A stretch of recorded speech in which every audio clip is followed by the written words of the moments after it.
Hello, hi. ഇതിപ്പോ actually ഞാനിത് ഇന്നലെ വരേണ്ടതാണ്. കാരണം ഇന്നലെയാണല്ലോ കുറച്ച് പ്രശ്നങ്ങളല്ല, കുറച്ച് സംഭവങ്ങളൊക്കെ നടന്നത്. Number 1, operation Sindhu. കാരണം നമുക്ക് എല്ലാവർക്കും അറിയാം, പഹൽഗാമിൽ നടന്ന അറ്റാക്കിൽ ഒരുപാട് പേർക്ക് അവർ ഉറ്റവരെ നഷ്ടപ്പെട്ടിട്ടുണ്ട്. അതിലേറ്റവും ആൾക്കാർ ശ്രദ്ധിച്ചൊരു കാര്യമായിരുന്നു ഹിമാൻഷി ഒരു ന്യൂലി കല്യാണം കഴിഞ്ഞ് പോയൊരു പെൺകുട്ടിയാണ്. അതിൻ്റെ ഹസ്ബൻഡിനായിട്ട് അവർ ഹണിമൂണിന് വന്നിട്ടുണ്ടായിരുന്നു. പിന്നെ നെവ്വാൾ, ഹസ്ബൻഡിൻ്റെ പേര്, നാവൽ ഓഫീസറാണ്. അവിടെ വെച്ച് പല മൾട്ടി ബ്ലഡിൽ പറഞ്ഞ പാകിസ്ഥാനികളാണ് അവർ വന്നിട്ട് നമ്മളെ ഒരുപാട് പേരെ കൊന്നു തന്നെ പറയാം. അവരുടെ കാര്യങ്ങൾ തീർത്ത് അവർ പോയി. ആ 4 പേരും ഇപ്പം സേഫാണ്. എവിടെയെന്ന് ഒരാൾക്കും അറിയില്ല, ആരും കണ്ടുപിടിച്ചിട്ടില്ല. പക്ഷേ അതിനൊരു തിരിച്ചടിയായിട്ട് ഇന്നലെ അവിടെ ചെറിയൊരു, കാരണം നമ്മളുടെ ഓപ്പറേഷൻ്റെ പേര് സിന്ദൂർ എന്നാണ്, ഓപ്പറേഷൻ സിന്ദൂർ. പക്ഷേ പാകിസ്ഥാനികളെ കഴിഞ്ഞിട്ടില്ല. ഇനി അടുത്ത ഓപ്പറേഷൻ തന്തൂർ വരുന്നുണ്ട്. നിങ്ങളായിട്ട് മേടിച്ച് വെക്കരുത് ഇന്ത്യയിലെന്ന് പണി. കാരണം നാണഞ്ഞിറങ്ങിയാൽ കുളിച്ച് കയറുന്ന ഇന്ത്യൻ ആർമിയാണ് ഞങ്ങൾക്കുള്ളത്. ഞാനീ പറയണതൊക്കെ അവിടെ ഹിന്ദിയിലൊന്നും, എനിക്ക് ഹിന്ദി അറിഞ്ഞുകൂടാ. അപ്പോൾ അതുകൊണ്ട് നമ്മളെ ഫ്രസ്ട്രേഷൻ നമ്മൾ തീർക്കണ്ടേ, അത് മലയാളത്തിൽ തീർക്കുക. കാരണം ഇപ്പോൾ അവളുടെ ഹിമാൻഷി, ഞാൻ പറഞ്ഞു, അവളുടെ സിന്ദൂരം മായ്ക്കേണ്ടി വന്നു. കാരണം 7 days കല്യാണം കഴിഞ്ഞ് ഹണിമൂണിന് വന്ന ഒരു ടീം അവിടെ വെച്ച് ഹസ്ബൻഡിനെ നഷ്ടപ്പെടുന്നു. പക്ഷേ ഇന്നലെ ഇന്ത്യ നമ്മുടെ ഓപ്പറേഷൻ ഇട്ട പേര് ഓപ്പറേഷൻ സിന്ദൂർ. അത് എനിക്ക് തോന്നിയിട്ടുള്ള ഹിമാൻഷിക്ക് വേണ്ടിയിട്ടായിരിക്കും. കാരണം ഒരുപാട് പേര് വിട്ടുപോയിരിക്കുന്നു ഈ ഒരു ആക്രമണത്തിൽ. നല്ല ചൂടുണ്ട് കേട്ടോ. കാരണം ഈ ഓപ്പറേഷൻ, അതായത് നമ്മുടെ മീഡിയക്ക് മുന്നിലും നമ്മുടെ ഇന്ത്യയിലെ ജനങ്ങൾക്ക് മുന്നിൽ അറിയിക്കാൻ വേണ്ടിയിട്ട് നമ്മുടെ ഇന്ത്യ 2 പെൺപുലികളെയാണ് ഇറക്കിയത്, സദസ്സിലേക്ക് കൊടുന്നു. അവരാണ് പറഞ്ഞത് കേണൽ സോഫിയ ഖുറേഷി, പിന്നെ വിംഗ് കമാൻഡർ വ്യോമിക സിംഗ്. ഈ 2 പെൺപുലികൾ. കാരണം അത് ഏത് പാകിസ്ഥാനികളാണെങ്കിൽ അവരാരെങ്കിലും കാണുന്നുണ്ടെങ്കിൽ അവർക്കും നമ്മൾ ഇന്ത്യക്കാർക്കും ഉള്ളൊരു മെസ്സേജാണത്. കാരണം നമ്മൾ പണി തന്നിട്ടുണ്ടോ, കൊടുത്തിരിക്കും. അത് 1-ന് 100 കൊടുത്തിരിക്കും. അതിന് ഓപ്പറേഷൻ തന്തൂർ വരാനിരിക്കുന്നേ ഉള്ളൂ. ഇപ്പം സന്തൂർ കഴിഞ്ഞൊന്ന് സന്തോഷത്തിൽ അവരിയ്ക്കണ്ട. കാരണം ഓപ്പറേഷൻ തന്തൂർ എന്ന് പറഞ്ഞാൽ മടഞ്ഞ മടൽ കയറ്റി ഇട്ട് കൂട്ടി കത്തിക്കുന്നതായിരിക്കും. കാരണം ഇന്ത്യൻ മിലിറ്ററി നനഞ്ഞിറങ്ങിയാൽ കുളിച്ച് കയറുന്ന ടീമാണെന്ന് നിങ്ങൾക്ക് കാർഗിൽ യുദ്ധത്തിലൊക്കെ നിങ്ങൾക്ക് മനസ്സിലായിട്ടുണ്ട്. പിന്നെ എന്തിനാണ് നിങ്ങൾ ഈ പ്രശ്നങ്ങളല്ല, വെറുതെ ചൊറിയാൻ നിൽക്കരുത്. പക്ഷെ എനിക്ക് വേറൊരു കാര്യം പറയാനുള്ളത്, പച്ചകളെ, ഞങ്ങൾ ഓപ്പറേഷൻ സിന്ദൂറിൽ അവിടെ അറ്റാക്ക് ചെയ്തിട്ടുള്ളത് പാവപ്പെട്ട ജനങ്ങളെയല്ല.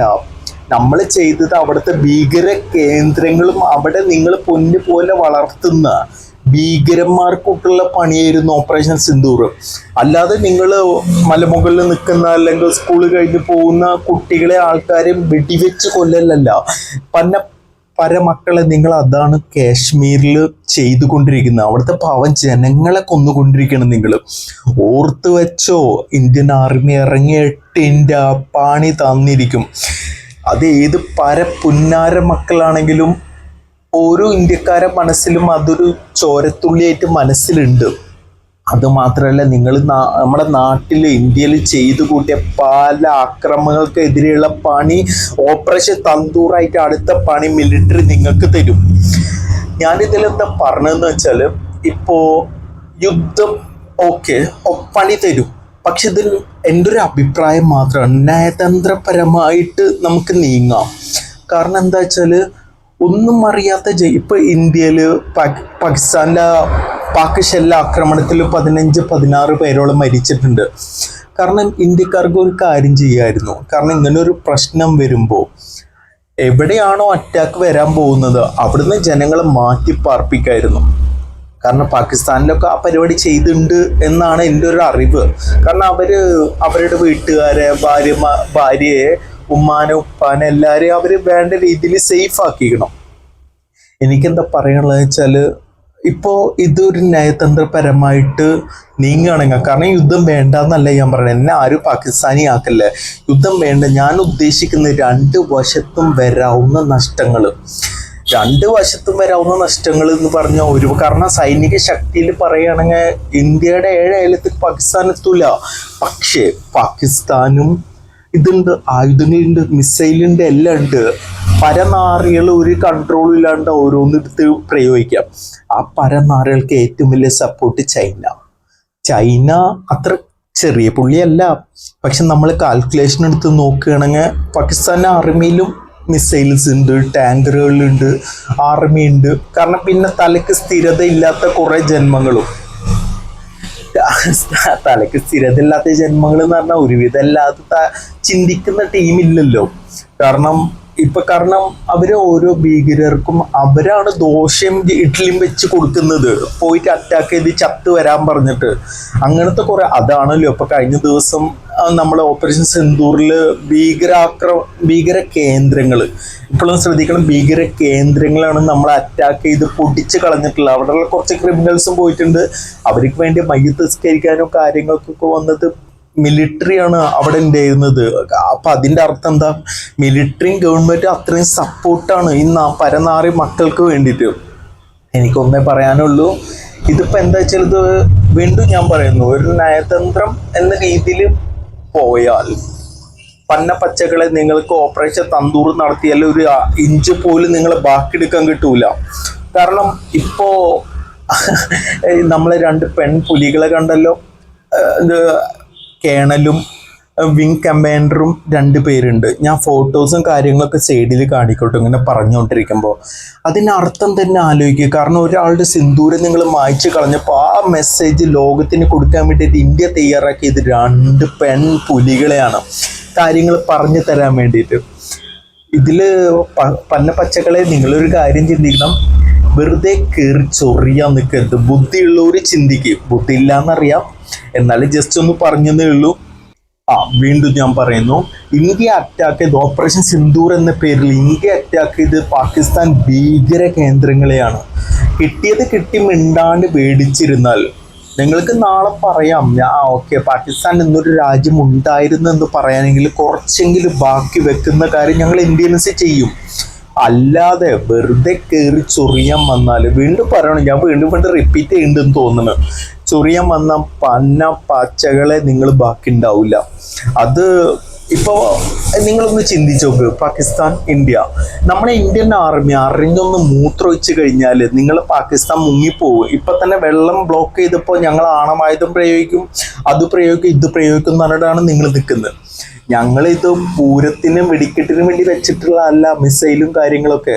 കാരണം നമ്മള് എത്ര കിലോമീറ്റർ അകലേക്ക് വേണമെങ്കിലും നിങ്ങൾക്കും നിങ്ങളതിലും ഉണ്ടാവും. പക്ഷെ എണ്ണം വെച്ച് നോക്കണമെങ്കിൽ അത് കൂടുതൽ ഇന്ത്യൻസിന്റെ കയ്യിലാണ് ഉള്ളത്. ഇപ്പോഴും ഞാൻ പറയുന്നു, മര്യാദയ്ക്ക് വായടച്ച് ഒരു ഭാഗത്ത് ഒതുങ്ങിയിരുന്നാൽ നാളേക്ക് മയ്യത്ത് അടക്കം ചെയ്യാനെങ്കിൽ കുറച്ചെങ്കിലും ബാക്കി വെക്കുന്ന കാര്യം ഇന്ത്യൻ ആർമി ചെയ്യും. അല്ലാതെ വെറുതെ കയറി ചൊറിയരുത്. കാരണം ഇപ്പോ ഒരു സിംഹം കിടന്നുറങ്ങുമ്പോൾ 1 കിലോമീറ്റർ അപ്പുറത്ത് നിന്നിട്ട് കുറുക്കം പറയും, അവനെങ്ങാനും എഴുന്നേറ്റ് വന്ന് അവനെ ഞാൻ കൊല്ലുന്നു. നിങ്ങൾ എന്ത് തേങ്ങ ചെയ്യാനാണ് ഇന്ത്യൻ ആർമിക്കെതിരെ? എന്താണെങ്കിലും ഇന്നലെ കാരണം എനിക്ക് ശരിക്കും കോരിത്തെരിപ്പ് വന്നു പോയി. നമ്മളെ ഇന്ത്യൻ ആർമി അവിടെ അറ്റാക്ക് ചെയ്തു, ഓപ്പറേഷൻ സിന്ദൂർന്ന് പേരിട്ടു. അവിടെ കുറച്ച് ഭീകര കേന്ദ്രങ്ങൾ അടച്ച് പാതാര പണിക്കാക്കി 2 പെൺപുലികളെ ഈ മെസ്സേജ് പറയാൻ വേണ്ടിയിട്ട് നമ്മളെ മീഡിയക്ക് മുന്നിൽ കൊടുന്നപ്പോൾ സത്യം പറഞ്ഞ അഭിമാനിച്ച നിമിഷങ്ങളായിരുന്നു എനിക്കത്. കാരണം ഒരു സിന്ദൂരം മായ്ച്ച് കളഞ്ഞതിന് മറുപടിയായിട്ട് അതിനുള്ള മറുപടി കൊടുക്കുക 2 പെൺപുലി കുട്ടികളെ നമ്മളെ പുറത്തേക്ക് ഇറക്കി. എൻ്റെ പൊന്നു പച്ചകൾ, നിങ്ങളൊന്ന് ചിന്തിക്കണം. അത് മാത്രമല്ല, ബാക്കി 2 പെൺപുലികളല്ല, അഴിച്ചു വിട്ടാല് നിങ്ങളെ പാകിസ്ഥാൻ മൂത്രമൊഴിച്ചിട്ടല്ല, മൊത്തത്തിൽ കരിച്ച് കളയാളെ ഇന്ത്യൻ മിലിറ്ററി നമുക്കുണ്ട്. നിങ്ങൾ ഒരു കാര്യം ചിന്തിച്ചാൽ എന്നും നന്നായിരിക്കും. കാരണം ഒരു യുദ്ധത്തിൽ ഇപ്പോൾ ഇതില് അങ്ങോട്ടും ഇങ്ങോട്ടും വെടിപ്പ് നടക്കുന്നുണ്ട്, പ്രശ്നങ്ങൾ നടക്കുന്നുണ്ട്, വാക്പോര് നടക്കുന്നുണ്ട്. പക്ഷേ ഒരു യുദ്ധത്തിൽ നഷ്ടപ്പെടുന്നത് അവിടെയുള്ള ജനങ്ങൾക്കാണ്. കുറെ ഒന്നും അറിയാത്ത കുറെ പേര് മരിച്ചു പോകുന്നുണ്ട്. അതിപ്പോ നടക്കാൻ പോകുന്ന പാകിസ്ഥാനിലാണെങ്കിലും ഇന്ത്യയിലാണെങ്കിലും. നിങ്ങൾ ചിന്തിക്കുക, ഇപ്പൊ കിട്ടിയതും വെച്ച് മിണ്ടാണ്ട് നിന്നോ? കാരണം ഇന്ത്യക്കാർ മൊത്തത്തിൽ ഇറങ്ങിക്കഴിഞ്ഞാൽ ഷേവ് പാകിസ്ഥാൻ, ഗാസ അങ്ങനത്തെ കുറേ എണ്ണം കിട്ടുന്നില്ല. അതേമാതിരി ക്ലീൻ ഷേവ് പാകിസ്ഥാനാക്കാൻ അധികം സമയമൊന്നും വേണ്ട. അപ്പോ ഇന്നത്തെ സബ്ജക്റ്റ് എന്തായിരുന്നു? ഓപ്പറേഷൻ സിന്ദൂർ. അതായത് അടച്ച് കലക്കി കൊടുത്തിട്ടുണ്ട്. ഓപ്പറേഷൻ സിന്ദൂർ ഞാനിപ്പോഴും പറയുന്നു, ഓപ്പറേഷൻ സിന്ദൂർ ഒരു പേര്. അടുത്തത് വരാൻ പോണ ഓപ്പറേഷൻ തന്തൂറാണ്. കരിച്ച് കളഞ്ഞാൽ പൊന്ന് പച്ച നാറികളെ നിങ്ങളെ പിടിച്ചാൽ കിട്ടൂല. അപ്പോൾ അമ്മേ ഇന്ന് ചൂട് കുറച്ച് കൂടുതലുണ്ട് കേട്ടോ, താങ്ങുന്നില്ല, നല്ല ചൂടാ. അപ്പൊ നമ്മളിപ്പോ എന്തൊക്കെ പറഞ്ഞത്? 2 പെൺപുലികള്, പിന്നെ പഹൽഗാം അറ്റാക്ക്, ഹിമാൻഷി, പിന്നെന്തായിരുന്നു മരിച്ചു പോയ കുറച്ച് പാവങ്ങള്. കാരണം നിങ്ങൾ ആണുങ്ങളോട്, പാകിസ്ഥാനികളെ ആണുങ്ങളോട് നേരിട്ട് മുട്ട്. ഇന്ത്യൻ ആർമി അവിടെ ഉണ്ട്, അല്ലാതെ അവിടെ സ്വൈര്യമായിട്ട് ജീവിച്ചു പോകുന്ന സാധാ പാവജനങ്ങളെയല്ല. ഇന്ത്യൻ ആർമിക്ക് ഓപ്പറേഷൻ സിന്ദൂറിൽ നിങ്ങളുടെ അവിടുത്തെ നാട്ടുകാരെയും കരിച്ച് കളയും സെക്കൻഡ്സ് മതി. പക്ഷെ അവർ ചെയ്യാത്ത കുറച്ച് മനുഷ്യത്വം നമ്മൾ ഇന്ത്യൻ ആർമിയുടെ ബാക്കിയുള്ളതുകൊണ്ടാണ് അവിടുത്തെ ഭീകര കേന്ദ്രങ്ങൾ മാത്രം, നിങ്ങൾ പാലൂട്ടി വളർത്തുന്ന ഭീകരന്മാരെ പറപ്പിച്ചിരിക്കുന്ന കേന്ദ്രങ്ങൾ മാത്രം ഞങ്ങൾ ചുട്ടിടിച്ചത്. വീണ്ടും പറയുന്ന വാണിംഗ് ആണ്, നിങ്ങൾ വെറുതെ ഇന്ത്യൻ ആർമിനെ കയറി ചൊറിഞ്ഞിട്ട് അങ്ങോട്ടേക്ക് വരുത്തിക്കാൻ നിൽക്കരുത്. കാരണം ഒരു കംപ്ലീറ്റ് സ്വാതന്ത്ര്യം ഒരു മിലിറ്ററിക്ക് കൊടുത്തു കഴിഞ്ഞാൽ, നിങ്ങൾക്കറിയാം ഒരു പട്ടാള ഭരണം വന്നു കഴിഞ്ഞാൽ, പട്ടാളത്തിന് ഇപ്പൊ നമ്മൾ കൊടുക്കണം പട്ടാളത്തിന്, നിങ്ങൾ കയറി നരയിക്കുമെന്ന് പറഞ്ഞാൽ പിന്നെ പാക്ക് എന്ന് പറയാൻ പോലും സ്ഥാൻ ഉണ്ടാവില്ല. എനിക്ക് ഇത്രേ പറയാനുള്ളൂ. കിട്ടിയത് മേടിച്ച് വെച്ചിട്ട് മിണ്ടാണ് നിന്നാൽ നിങ്ങൾക്ക് ഓക്കെ ചോറൊന്ന് പോവാം. അല്ലെങ്കിൽ നിങ്ങൾ തന്നെ ഇന്നലെ സിന്ദൂർ പോലെ തന്തൂരി കഴിക്കേണ്ടി വരും, നിങ്ങളുടെ തന്നെ തന്തൂരി കഴിക്കേണ്ടി വരും എന്നാണ് എനിക്ക് പറയാനുള്ളത്. സത്യമാണോ? എനിക്ക് ആ കോരിത്തെരിപ്പ് ഇതുവരെ പോയിട്ടില്ല. ഇന്നലെ എനിക്ക് അത്ര ഹെൽത്ത് ശരിയായിരുന്നില്ല, അതുകൊണ്ട് ഇന്നലെ വരാൻ പറ്റിയില്ല. ഇന്ന് കറക്റ്റ് ഞാൻ വീഡിയോ ഇടണം. അയ്യോ എന്തെങ്കിലുമൊക്കെ പറയണം, ഓപ്പറേഷൻ സിന്ദൂറിനെ പറ്റിയിട്ട്, നമ്മളെ പെൺപുലികളെ പറ്റി പറയണം, അതിൽ നടന്ന സംഭവങ്ങൾ പറയണം. അപ്പോ ഇന്നൊക്കെ അത്രയേ ഉള്ളൂ. ഇനിയിപ്പോൾ കുറച്ച് കഴിഞ്ഞാൽ, കാരണം നല്ല ചൂടുണ്ട്, എനക്കിരിക്കാൻ പറ്റുന്നില്ല. അപ്പോൾ വീണ്ടും അടുത്ത സബ്ജക്റ്റായിട്ട് ഞാൻ കുറച്ച് കഴിഞ്ഞാൽ വീണ്ടും വരും കേട്ടോ. ഇന്ന് ജസ്റ്റ് ഓപ്പറേഷൻ സിന്ദൂർ എന്താണെന്ന് നിങ്ങളെ മുന്നിലൊന്ന് ജസ്റ്റ് ഒന്ന് പറയണമെന്നുണ്ട്. കാരണം ഞാൻ ആരോടെങ്കിലും പറയണ്ട. എൻ്റെ വീട്ടിൽ ഉമ്മാട് അപ്പുറത്ത് വീട്ടിൽ ചേച്ചിയോടൊക്കെ പറഞ്ഞാൽ ചേച്ചി പറയാം സിന്ദൂരം മേടിച്ചോണ്ട് പോരെ, ഉപ്പയമ്മയും പറയാം ഓക്കെ, അവർക്ക് വലിയ പിടുത്തല്ല.